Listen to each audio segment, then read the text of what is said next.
তেসরা অক্টোবর। আপনি কি জানেন আজকের দিনের উদ্দেশ্যে গুরুত্বটা কি? আজকের দিনে কি হয়েছিল?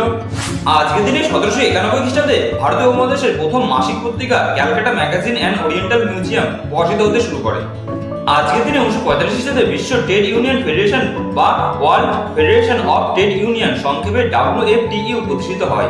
এর সদর দপ্তর বর্তমানে গ্রিসের এথেন্স শহরে অবস্থিত।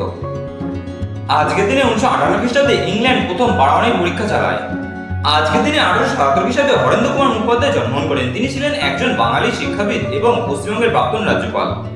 আজকের দিনে 1952 খ্রিস্টাব্দে ব্রজেন্দ্রনাথ বন্দ্যোপাধ্যায় মারা যান। তিনি ছিলেন একজন বাঙালি পণ্ডিত, গবেষক এবং সম্পাদক। আজকের দিনে 1923 খ্রিস্টাব্দে কাদম্বিনী গঙ্গোপাধ্যায় মারা যান। তিনি ছিলেন ব্রিটিশ ভারতের প্রথম দুজন মহিলা স্নাতকদের মধ্যে একজন এবং ভারতের প্রথম মহিলা চিকিৎসক। ভিডিওটা কেমন লাগলো সেটা কমেন্ট বক্সে কমেন্ট করে জানান। ভিডিওটা যদি ভালো লাগে থাকে তাহলে একটা লাইক করে দেবেন। ভিডিও থেকে যদি আপনি নতুন কোনো তথ্য জানতে পারেন তাহলে আপনি আপনার ভিডিও শেয়ার করে ততটা জানার সুযোগ করে দেবেন। এরকম প্রতিদিনের গুরুত্ব সম্পর্কে জানতে চ্যানেলটি সাবস্ক্রাইব